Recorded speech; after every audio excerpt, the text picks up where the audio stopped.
28 de maio de 2018. Nenê marca 2. São Paulo bate o América Mineiro e fica a 1 ponto da liderança do Brasileirão. Santos chega ao 3º jogo seguido sem vitória e bota mais pressão no técnico Jair Ventura. Mantuan falha feio no fim da partida contra o Inter e Osmar Loz segue sem vitórias no comando do Corinthians. Palmeiras vacila nas bolas paradas contra o Sport e perde no Allianz Parque. E ainda, Sampaio Basquete fica a 1 vitória do título da LBF e as curiosidades da cidade de Kaliningrado, uma das sedes da Copa da Rússia. Olá, boa noite. Segunda-feira e o Gazeta Esportiva começa falando do São Paulo, que conseguiu a primeira vitória jogando como visitante no Brasileirão, ao vencer o América Mineiro na Arena Independência por 3-1. Além de manter a invencibilidade na competição, o tricolor subiu na tabela e terminou a rodada no G6, com 13 pontos, apenas 1 atrás do líder Flamengo. Veja os gols. No estádio Independência, o América Mineiro viu São Paulo abrir o placar depois de um rápido contra-ataque. Everton cruzou e Diego Souza se esticou todo para fazer 1-0.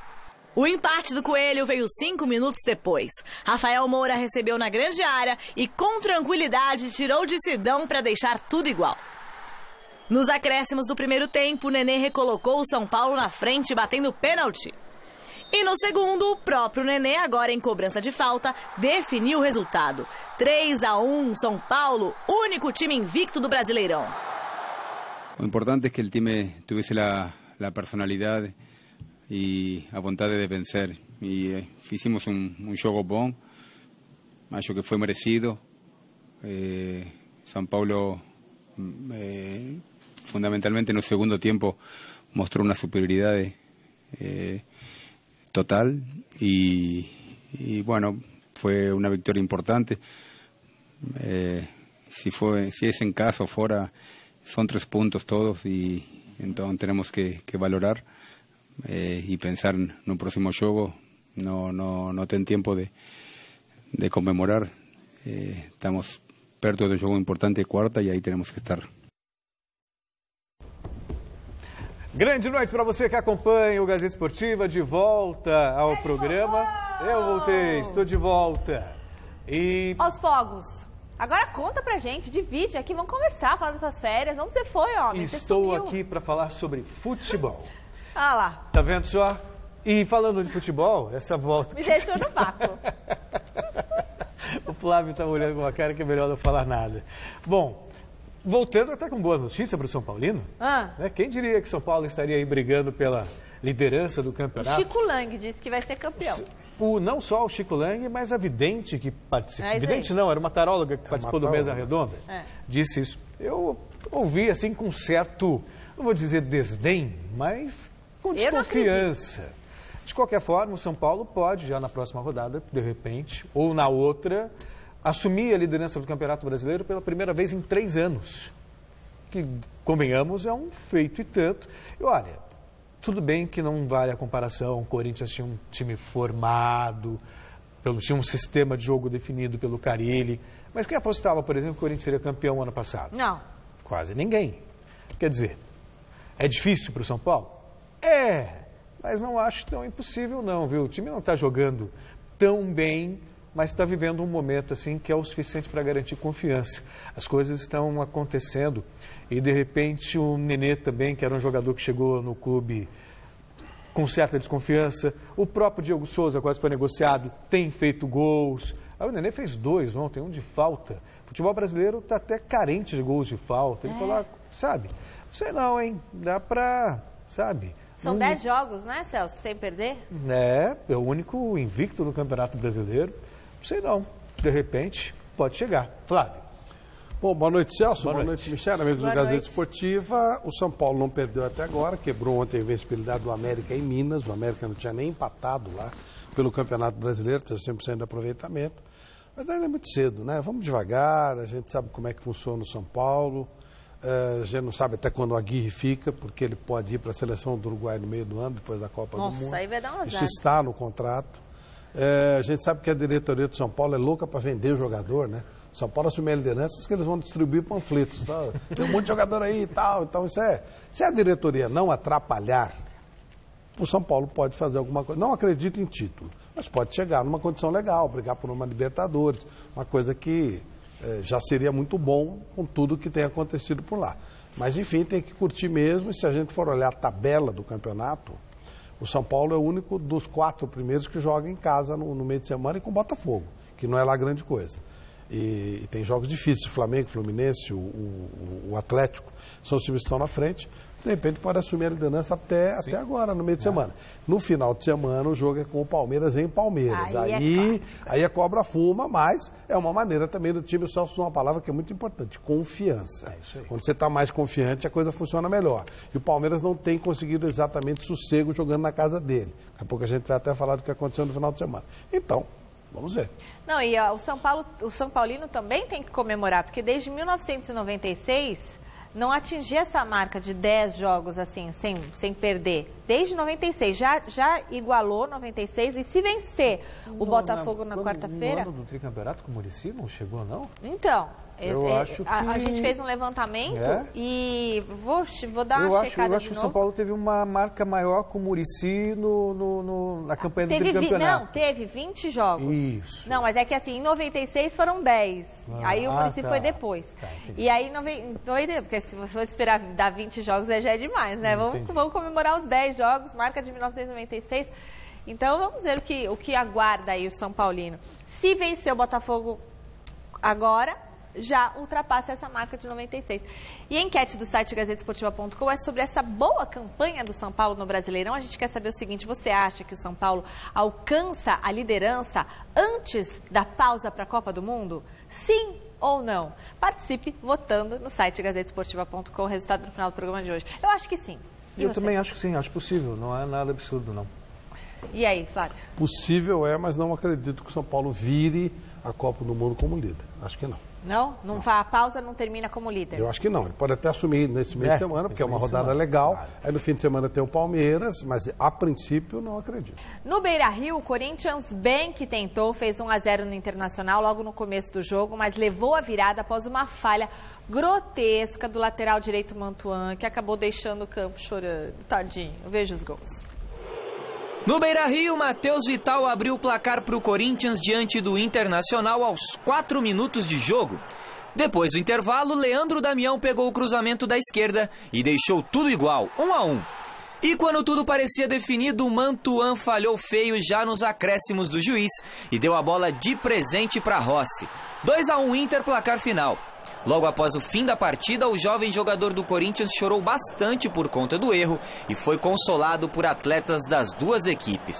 Primeiro, em relação ao Mantuan, um jogador que eu conheço bem, eu acho que nesse momento a gente tem que olhar para as virtudes dele. Ele vinha fazendo um jogo muito bom e a gente tem que dar o apoio total a ele, porque é um jogador prata da casa, é um jogador que a torcida e que nós confiamos muito. E são coisas que acontecem no futebol. A gente tem que dar sustentação para que ele possa continuar rendendo e ser realmente um jogador como aquele que a gente sabe que ele é. Em relação ao jogo, me parece que foi um jogo de uma equipe que treinou para jogar no domingo e uma que jogou na quinta-feira à noite. A intensidade que o Internacional aplicou no jogo foi uma intensidade muito elevada. A gente conseguiu controlar, de certo modo, tentando permanecer com a bola. Mas o Internacional foi um time que fez prevalecer a condição, me parece, física que eles tiveram para colocar um jogo que tentasse tirar mais proveito dessa questão física do jogo. Flávio, fatalidade acontece. Eu acho que o choro ele é legítimo, não é fraqueza não, é o choro de alguém que está começando a carreira e que de repente é como se te colocasse tudo a perder por causa de uma falha dessa que não permite recuperação. Quer dizer, a falha acontece num lance totalmente despretensioso, né? E num último minuto, quer dizer, não tinha mais o que fazer para se recuperar. Agora, há tempo de recuperação a médio e longo prazo.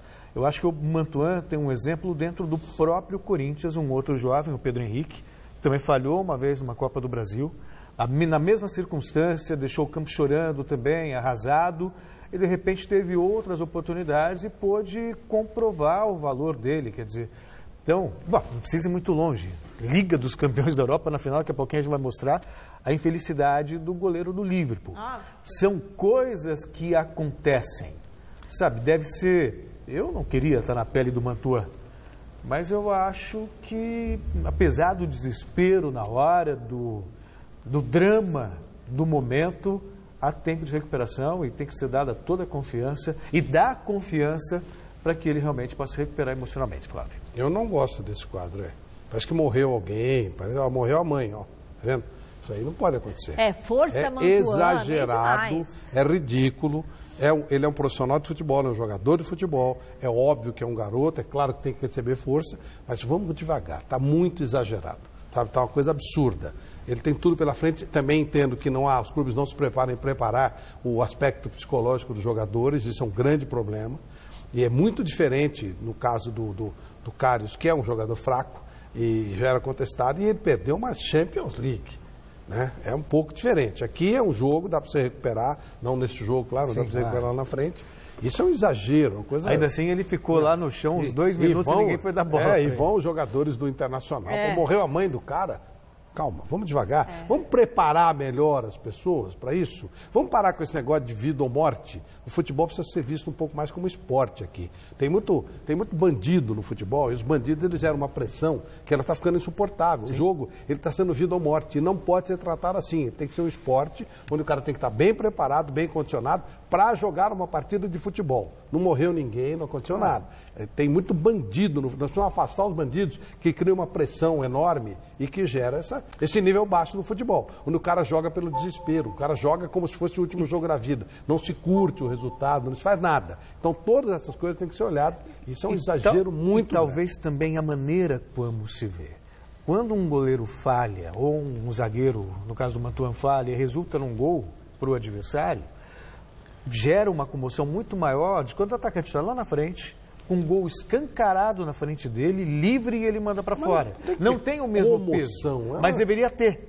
Mas deveria ter. Porque um gol que você toma e um gol que você deixa de fazer... Isso aí é um absurdo, isso é um negócio, sabe? É ridículo, é ridículo. É uma coisa absurda, gera essa incerteza. Mas eu acho compreensível. Quando você joga no desespero, você não produz. Qualquer coisa que você faça. Imagina, se você errar um comentário, você está demitido. Sabe essa coisa? Isso tem que acabar no futebol. Esse baixo nível se deve muito a isso. Os caras jogam pressionado, com faca no pescoço. Não é assim que a coisa funciona. Se quiser um futebol de alto nível, esse tipo de cena não pode ser mais visto.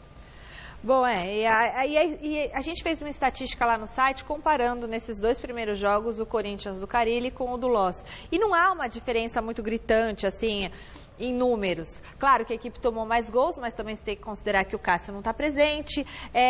A equipe toca um pouco mais de bola, a equipe está chutando mais a gol, mas ao mesmo tempo está realizando menos faltas, enfim, pode conferir lá no site gazetesportiva.com, tem uma análise bem bacana. O Santos segue se complicando no Brasileirão, dessa vez a derrota foi para o Cruzeiro, que fez 1-0 e conseguiu a primeira vitória jogando como visitante. O resultado fez o Peixe completar o 4º jogo seguido sem nenhuma vitória. Veja como foi a partida com Adriano Dolfi. Público modesto, elenco e treinador pressionados devido às más atuações e resultados ruins. Um cenário complicado, mas Gabigol quase abriu o placar aos 9 minutos após bobeada da zaga cruzeirense. Aos 28, Rafael Sobis teve boa chance, mas parou em Vanderlei. 5 minutos depois, Sassá teve outra oportunidade. O Santos reagiu com Rodrigo, que deixou o Gabigol na cara de Fábio, mas a bola acabou desviada pela zaga. Na segunda etapa, Jair Ventura ousou. Tirou o volante Diego Pituca e colocou Bruno Henrique em campo. Mas quem se animou foi o time mineiro. Vanderlei fez milagre no chute de Robinho, mas logo depois Bruno Silva de cabeça abriu o placar. Bruno Henrique ainda perdeu um gol na cara de Fábio. E sob os gritos de time sem vergonha e vaias, o Santos de Jair Ventura parece ter mergulhado na crise. A vida do treinador ele tá sempre pressionada, né? A gente, antes de chegar mesmo, já estamos e vamos viver pressionados. Lógico que não foi o resultado. que a gente esperava. A gente precisa dar uma resposta o quanto antes. Estamos trabalhando, mas não vem sendo suficiente. Ao meu ver, eu acho que o GT tem feito um grande trabalho. Tem coisas que acontecem em campo, tem seus jogadores. Como a gente treina a bola parada quase sempre, a gente acabou errando ali, então acho que não é uma culpa dele. Ele está colocando 4 atacantes, está tentando. E eu acho que também tem que ser muito da gente. A gente está tentando também. Então, eu acho que tem que ter muita calma nesse momento. É um momento difícil, sim, fazendo que a gente não ganha. Mas eu acho que com essa equipe que a gente tem aqui, com muita garra, muita união, a gente vai sair dessa. Não adianta, quando está no momento ruim, a gente tem uma situação de mudar tudo, né? O Santos, ano passado, teve 3 treinadores. Isso será que é o ideal? Hoje, os times que têm o melhor trabalho são os treinadores que estão há mais longo tempo. Mas a responsabilidade é nossa da gente voltar a vencer, mesmo com todas as dificuldades que a gente sabe. Mas, como eu já falei, hoje, falar em dificuldades aqui, a torcida não quer saber. A torcida quer saber dos 3 pontos e por isso a gente vai trabalhar muito mais forte que estamos trabalhando para voltar a vencer. O torcedor não quer saber, mas precisa ter um mínimo de sensibilidade para perceber que o Santos tem os seus problemas e que o técnico de futebol não é mágico. Não adianta pedir a demissão do Jair Ventura. Qualquer outro treinador que vier também vai ter os mesmos problemas. Quando você tem um time mais limitado, que carece de qualidade técnica, que olha, assim, o Santos não é nem tão limitado assim tecnicamente, tem bons jogadores como o Rodrigo, o próprio Gabigol, enfim, mas você precisa de tempo para que a coisa possa se desenvolver. Então, recomeçar um trabalho não vai ajudar, muito pelo contrário, vai atrapalhar ainda mais. Então, você está ruim com o Jair Ventura, vai piorar sem outro técnico. Tem que parar com essa ideia de que trocando o técnico, aí muda a motivação. Não é motivação necessariamente que ganha jogo. Motivação ganha 1, 2, 3 jogos, no máximo. Agora, trabalho, sequência de trabalho é que faz um time campeão, ou pode fazer um time campeão, Flávio. O Cruzeiro é melhor que o Santos. Sim. Pronto.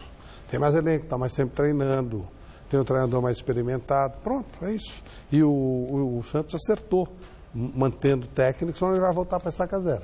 Ele tem um técnico que está começando um trabalho, que já andou um pouquinho, está colocando as ideias dele, com limitações. Aí ele vai ter um técnico começando do zero com limitações. Então, não vejo nenhuma vantagem nisso. O presidente do Santos é um dos 3 chefes de delegação do Brasil. Chique, né? Maravilha. Maravilhoso isso aí. Bom, país rico, não, é outra coisa. E aí o vice-presidente teve o bom senso de manter o Jair, deixa ele trabalhar. Isso aí. Outro grande de São Paulo que não conseguiu vencer na rodada foi o Palmeiras, que foi derrotado em casa para o Sport. Alexandre Silvestre esteve no Allianz Parque e misturou a história desse jogo com a atual situação do nosso Brasil. Veja como ficou legal. País parado, crise sem precedentes. E olha que 26 mil palmeirenses, movidos pelo combustível da paixão, vão para o jogo no sábado à noite no Allianz Parque. Para encarar o Leão pelo Campeonato Brasileiro, o comandante Roger Machado poupa o William, desgastado fisicamente. Em compensação, Dudu retorna e de tanque cheio. Na lista dos 35 do Tite e liberado pelas autoridades competentes, o baixinho avança como a nossa economia, aos trancos e barrancos. Antônio Carlos consegue decolar, mas para no trabalhador braçal do esporte. Diego Barbosa abre com calma o caminho, fura o bloqueio para Keno. Nenhuma barricada na linha do gol lhe barraria. Magrão e Jailson seguem sem descanso no segundo tempo. O poste também trabalha, até que Anselmo faz a alegria de parte dos pernambucanos. Marcos Rocha dá uma arriscada e fica no poste. Quem acha um oásis de liberdade, de produtividade nessa crise toda é novamente o Anselmo. Johan, que saiu do banco, empata e cresce em popularidade. E no futebol existe uma lei chata, aquela lei do ex. Rafael Marques cala a nação palestrina. Com o emocional abalado, o cidadão pode pecar pelo excesso. Ô, Dudu! O destino conspira a favor do baixinho, que sofre pênalti nos acréscimos. pequeno salva-pátria? Nada disso. O herói é Magrão.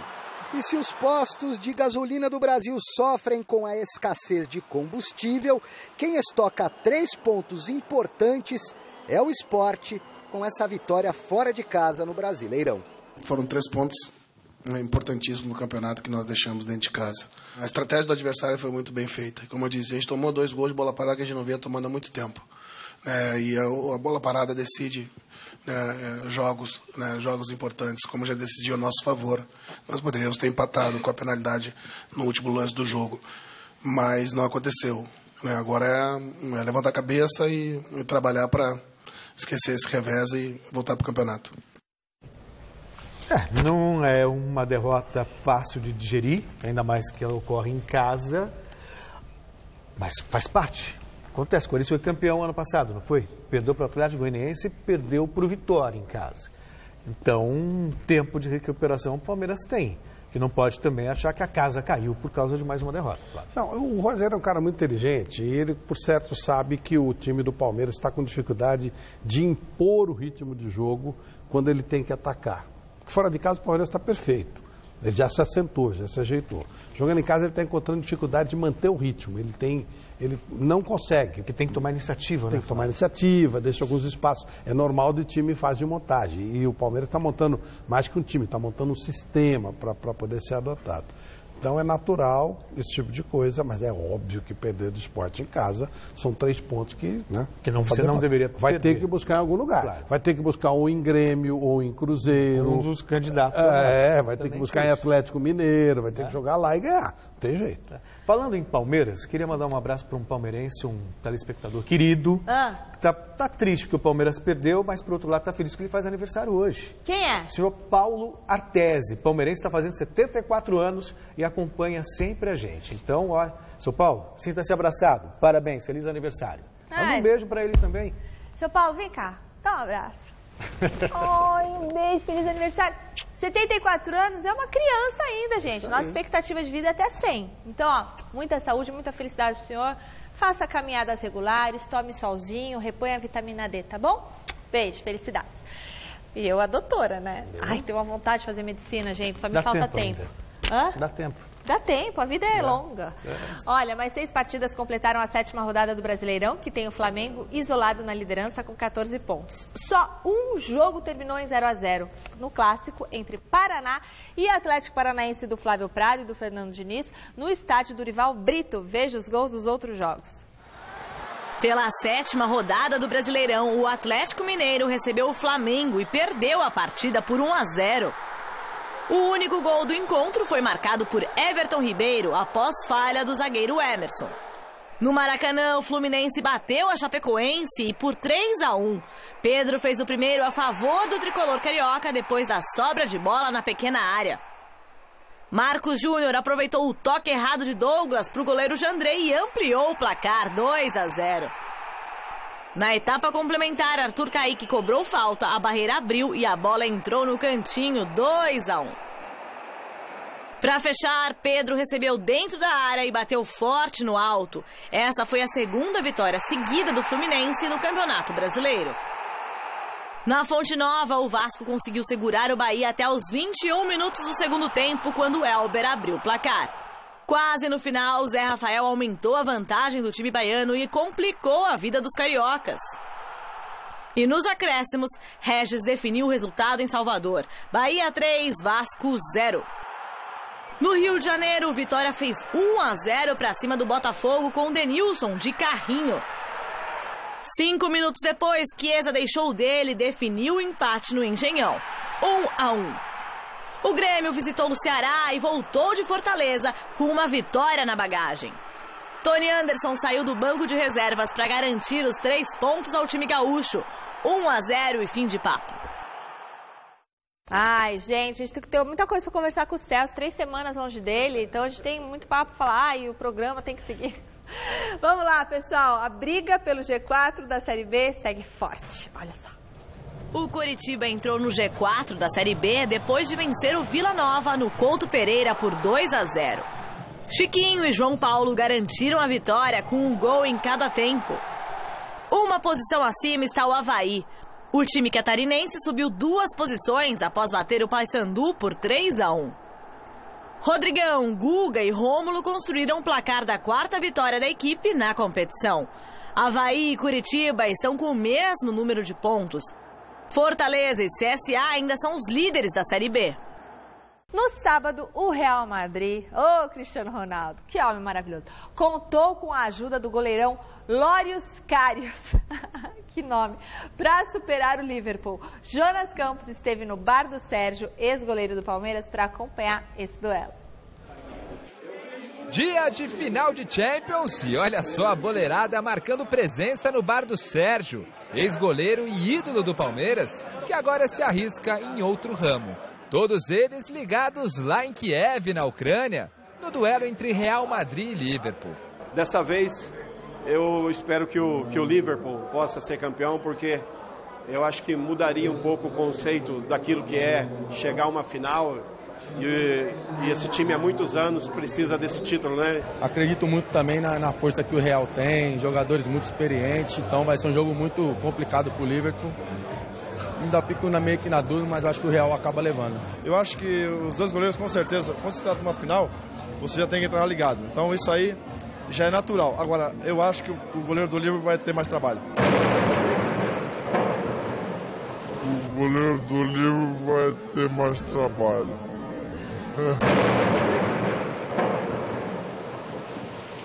O nome do bar, Fair Play, é bem representado pelos torcedores de Liverpool e Real. Flávio, 13 títulos, 13 taças de Liga dos Campeões da Europa, antes era Copa dos Campeões, enfim, mas é a mesma coisa. Vamos respeitar. Agora, o Liverpool começou tão bem o jogo, mas quando o Sérgio Ramos quebrou o Salah, o Liverpool se perdeu completamente, praticamente. E eu acho que quebrou mesmo de propósito. Há um movimento enorme, falam em punição. Eu já não quero isso, o árbitro é que tem que dar punição, não gosto de nada fora do tribunal, mas eu acho que ele fez propositadamente. Quando quebrou o Salah, o time se perdeu, o Firmino sumiu, o Mané mudou de posição, foi uma coisa muito complicada. O Karius falhou em 2 gols. No caso dele aí, ele pediu desculpas para a torcida e foi aceito pela torcida. Aí os marginais, e o Liverpool tem um monte de marginais, inclusive mataram pessoas numa final de Champions em 85. Os marginais começaram a fazer ameaças de morte a ele e tal. Mas a carreira dele em grande nível está acabada e já não ficaria porque ele é um goleiro limitado mesmo. O Karius? O Karius. Estão cogitando o Alisson para o lugar dele. Isso já estava sendo cogitado. Ele tem limitações, e aí já piorou, né? Aí já enroscou. E o Carvajal, pelo jeito, vai jogar a Copa, sim. Parece que ele vai ficar fora. E o Salah vai jogar também, O Salah também parece que sim. Se você observar as 2 falhas, a primeira é de uma falta de concentração tão grande. É exatamente isso. E a segunda, eu não sei, a bola até faz uma o cara já está pensando no próximo movimento, uma defesa muito fácil. E aí ferrou, numa Copa. Mas ele é um goleiro de nível baixo mesmo. Ele fez uma boa temporada, viu, Flávio? Mas ele não é goleiro para Liverpool. Ele é muito para ele. Ele é um goleiro médio e não foi nem cogitado para a seleção da Alemanha, nem com o Neuer machucado, nada. Ele é um goleiro limitado e, enfim, faz parte. E o Sérgio Ramos? O Sérgio Ramos é o maior zagueiro do mundo, mas eu acho que ele fez de propósito. Eu não gosto dele, Sérgio. Assim, não dá pra dizer também que ele fez isso pra tirar o cara do jogo. Não. Mas que ele foi assim, ele puxa de tal maneira, né? Que ele segura. E é um golpe de judô. Eu acho que uma dupla Piquet e Sérgio Ramos, que terá a seleção da Espanha, é um negócio pra você... Uau! Mas eles são o cara judoca. E você sabe que neste século, toda vez que o Real Madrid ganhou, um jogador do Real Madrid foi campeão do mundo. A gente vai dar essa matéria, já fui a pauta. Madrid. Um só. Não sei se ou mais. Se foram dois, o Brasil tem chance. Casemiro e Marcelo. Não, todo ano, toda vez que o Real Madrid ganhou, alguém da Copa do Mundo que estava no Real Madrid. Então, tudo bem, mas pode ganhar a Alemanha, tem no Real Madrid. Espanha. Pode ganhar a Espanha, tem no Real Madrid. Pode ganhar Brasil, tem no Real Madrid. Portugal tem no Real Madrid. Quer dizer, da Bélgica não tem ninguém. Não, da Sérvia. Ninguém, nem cogite Sérvia. Aliás, o Modric é Croácia. É Croácia. Então, se der Croácia, tem no Real Madrid. Então vai ficar fácil. Costa Rica. Costa Rica. E só para falar que o Celso, acho que não viu ontem a gente comentar no Mesa Redonda, a Federação de Judô, é de judô que eu falei, né? Você falou. Não é karatê, nem Kung Fu. A Federação de Judô condenou esse golpe, porque é um golpe de judô isso daí. Tem um nome lá, é proibido no judô e a federação... Proibido no judô, ele deu no jogo no judô e a federação escreveu assim, mas na final da Liga dos Campeões vale o título. Olha o tamanho do prejuízo do Salah, candidato a ser um dos 3 finalistas de melhor do mundo. Será? Fora da Copa. Não está fora da Copa, não. Praticamente. Não está. Vai ser muita sacanagem se ficar fora da Copa. Ele fica 3 semanas parado, vai jogar. Então, talvez não jogue na estreia, mas depois... Salah! O Gazeta Esportiva vem nos últimos dias apresentando os estádios e as sedes que estarão na Copa da Rússia. Hoje a gente vai conhecer Kaliningrado, cidade natal do filósofo Immanuel Kant e que já pertenceu à Alemanha.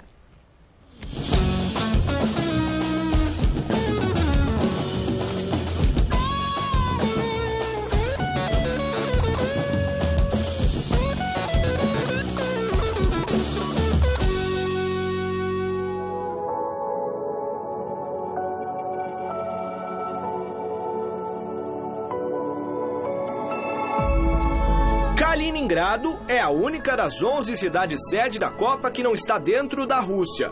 Distante 1.200 quilômetros de Moscou, ela está localizada em um exclave de mesmo nome situado entre a Lituânia e a Polônia, nas proximidades do Mar Báltico. Até 1945 a cidade pertencia à Alemanha e era chamada de Königsberg. Devastada durante a Segunda Guerra Mundial, ela foi tomada pela União Soviética e renomeada como Kaliningrado, em homenagem ao herói bolchevique Mikhail Kalinin.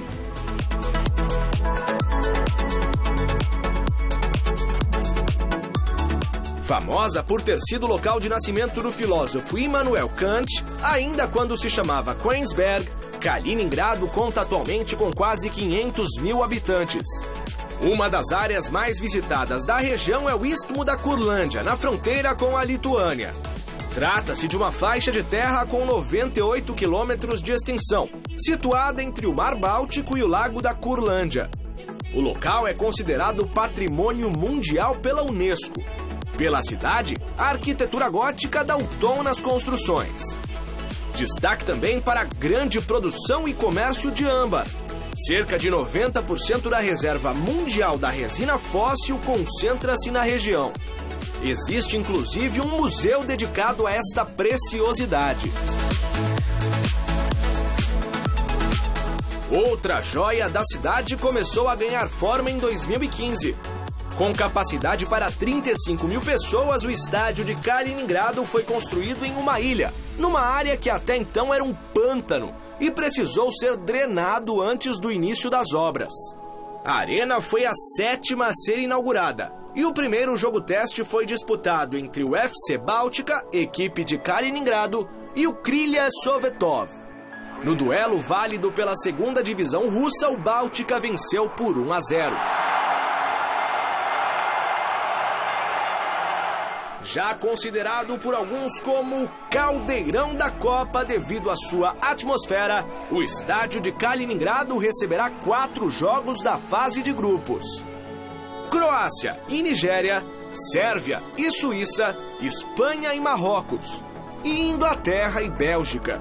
Mesmo tão distante da capital russa, a expectativa é de que o barulho das fanáticas torcidas voe longe e ecoe alto na cidade mais ocidental da Copa.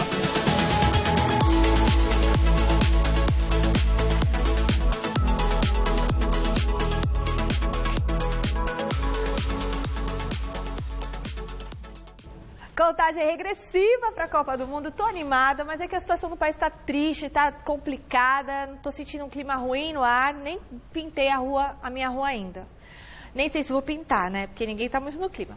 Bom, a gente segue falando de Copa do Mundo. A seleção brasileira chegou nesta manhã a Londres. A equipe de Tite aterrissou na capital da Inglaterra, por volta das 9 da manhã, com combustível. Logo após o café da manhã, os atletas foram submetidos a exames antidoping, realizados por delegados da FIFA. Depois, a delegação seguiu rumo ao CT do Tottenham.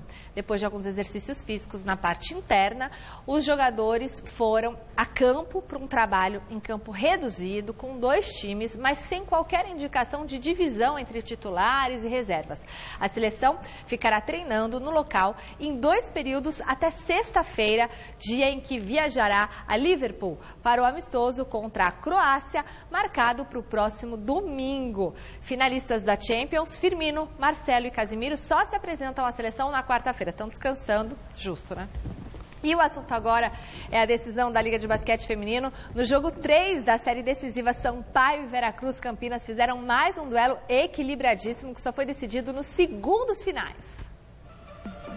Cada time chegou ao terceiro jogo da decisão com uma vitória. E o Veracruz Campinas, mesmo com ambiente desfavorável, manteve a cabeça no lugar e com 6 pontos de Ariadna abriu 8-2 no placar. Mas a americana Brianna Jackson não deixou barato. Com 2 cestas de 3, ela levantou a galera e recolocou no jogo o Sampaio, que terminou o primeiro quarto perdendo por apenas 1 ponto. A bola da Brianna. No período seguinte, a força da defesa maranhense fez a diferença e o ataque conseguiu seu melhor desempenho na série. Com 18 pontos marcados e apenas 10 sofridos, o Sampaio foi para o intervalo vencendo por 30-23. Usando a tabela, 3 é demais. Mas o Veracruz não se entregou. Finalmente, o poderoso ataque do time comandado por Antônio Carlos Vendramini funcionou. Até Patti, que foi muito mal nos 2 primeiros jogos da final, começou a acertar suas bolas de 3. Foram 24 pontos no terceiro quarto, 14 a mais que o rival para virar o jogo, 47-40. Parecia que o Veracruz, enfim, iria embalar. A atuação no terceiro quarto lembrou os pontos altos das 20 vitórias em 20 jogos da temporada regular. Mas o time de novo parou. Parou na sólida defesa do Sampaio, que apertou a marcação e só deixou com que o adversário marcasse 3 pontos no último período. Aí não teve jeito. Virada do Sampaio de novo. Desta vez definitiva para vencer por 55-50, com destaque para Brianna Jackson, eleita na semana passada a craque da galera da LBF, cestinha do jogo com 16 pontos. Ainda tenta a Meli Greter, a bola não cai. E final de jogo no Castelinho. Vitória do Sampaio Basquete. Comemoram as jogadoras, comemora a torcida do Sampaio. Comissão técnica está 2-1 para o Sampaio. Meu esporte na escola era o basquete, por isso que eu adoro. Falando em basquete, ontem a gente teve definido o primeiro finalista da NBA. O rei LeBron James chamou a responsa mais uma vez e na casa dos adversários conquistou uma grande vitória sobre o Boston. Fera. E após a derrota no último sábado, o Palmeiras já retornou aos treinos visando o duelo contra o Cruzeiro, quarta-feira no Mineirão. As informações do Verdão com Alexandre Silvestre. Perdeu sábado, folgou domingo, reapresentou-se hoje. Regenerativo para os titulares e treino no campo para os que não jogaram tanto tempo assim contra o Sport. Derrota que derrubou o Palmeiras para a 7ª colocação no Campeonato Brasileiro. Pontos perdidos em casa que podem fazer falta. Roger Machado sabe bem que o momento é delicado. Pressão sobre ele e sobre alguns jogadores como o Lucas Lima, vaiado anteontem. Johan pede passagem. Moisés e Arthur estão em fase final de recuperação física, já trabalhando com bola. O William, poupado no fim de semana, deve voltar. Diogo Barbosa está suspenso e Jean à espera da primeira oportunidade em 2018. Bom, o Palmeiras tem uma sequência duríssima de jogos pela frente. Vamos focar apenas nas 3 próximas rodadas para não esticar demais, até porque é bucha atrás de bucha. Na quarta-feira, o Verdão encara o Cruzeiro no Mineirão. No sábado, clássico no Allianz Parque, diante do São Paulo. E na semana seguinte, vai a Porto Alegre jogar contra o Grêmio. Amanhã o treinamento será fechado para a imprensa, mas o meio-campo Johan considerar a entrevista coletiva aqui na Academia de Futebol. Um abraço, boa noite, pessoal. E só para atualizar o Palmeiras, o Guerra teve uma fratura de ligamento no pé. Caramba, hein? Vai ter que passar por cirurgia, vai ser submetido à cirurgia, inclusive, amanhã. 3 semanas? Fora. 3 meses. 3 meses 3 fora? Meses fora. 3 meses fora, essa é a informação. Quer dizer, então, que é um bom... 3 meses ou 3 semanas? Agora eu estou na dúvida. Peraí, deixa eu olhar. De qualquer 3 forma... meses, é 3 meses. meses. 3 meses. Então, ele vai ficar fora. É uma perda significativa também para o Palmeiras, que embora ele não seja titular, é um jogador importante, mas passou por essa fatalidade. Não, e é uma contusão, é impedido, o cara está impedido de trabalhar, o que é sempre uma lástima, né? A gente volta a falar do Corinthians, que depois da derrota para o Internacional por 2-1, começa a pensar no jogo da próxima quinta-feira contra o América Mineiro na Arena em Itaquera. O Jonas Campos traz as informações do Timão. A falha do garoto Mantuan ontem contra o Internacional ainda é assunto por aqui. É um menino muito bom, trabalha sério, profissional, todos ali gostam dele, não tem nenhuma reclamação dele, tanto da parte trabalhando com ele quanto fora. Então, eu já errei na vida, todos já erraram, isso aí faz parte do futebol. Sei que ele ficou um pouco triste ali, e por isso que todos ali, por ser um menino que tem um grande futuro, todos ali foram apoiar na hora quando acabou o jogo e no vestiário também, hoje também. Assunto também é a segunda derrota consecutiva de Osmar Loz no comando do clube. Loz é um cara que tem o carinho de todos aqui, já vem trabalhando como auxiliar desde o ano passado. Eu acho que esses 2 jogos que ele assumiu o comando da equipe contra o Milionários foi uma fatalidade, o cara acertar aquele chute, porque a equipe jogou muito bem. Ontem sabíamos que ia ser um jogo difícil contra o Inter, não é fácil jogar lá. Conseguimos sair na frente e infelizmente no final a gente acabou cedendo ali a vitória para eles. Retomar a confiança definitivamente é o principal objetivo por aqui. E o Corinthians de Osmar Loz já tem uma boa oportunidade nesta quinta-feira, quando o Timão recebe o América Mineiro em Itaquera pelo Campeonato Brasileiro. Para essa partida, o treinador terá o retorno de Gabriel no meio-campo, que deve atuar ao lado de Paulo Roberto, já que Maicon está suspenso.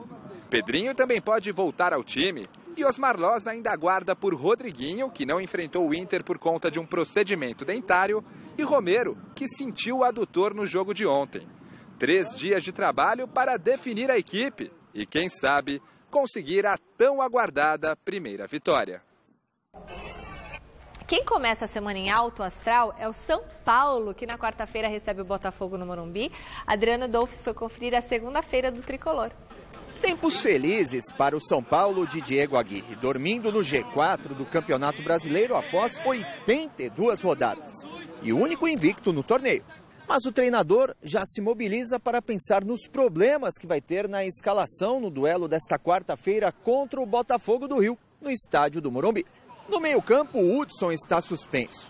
Problema na lateral direita é Éder Militão, pelo mesmo motivo. Petros pode voltar ao meio-campo e na lateral direita o Regis, retornando de suspensão, pode reaparecer na equipe. Outro problema é o zagueiro Bruno Alves, que está com 2 cartões amarelos. O Anderson Martins, que também estava suspenso, pode atuar na vaga. Isso se Diego Aguirre optar por poupar o Bruno, já pensando também no clássico de sábado contra o Palmeiras. Até a pausa para a Copa do Mundo, o São Paulo terá mais 5 partidas. E a meta por aqui já foi estabelecida, chegar entre os líderes do Campeonato Brasileiro.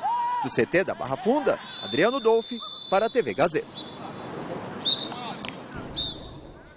Resultado final da enquete do site gazetesportiva.com, que está esperando a sua visita. O São Paulo alcança a liderança do Brasileirão antes da parada para a Copa do Mundo? O pessoal disse que sim, 52% dos votos. A gente fica por aqui. No encerramento do Gazeta Esportiva, vamos homenagear, Celso, Augusto Lix. Quem é? Ele é o ex-guitarrista, Flávio, dos Engenheiros do Havaí. Muito bem. Ele é ex-guitarrista, e agora? Ele é guitarrista de quem? Ele está completando hoje 62 anos. De qualquer forma, fez histórias, né, no Engenheiros do Havaí. Ah, tá bom. Até mais. Felicidade. Boa noite.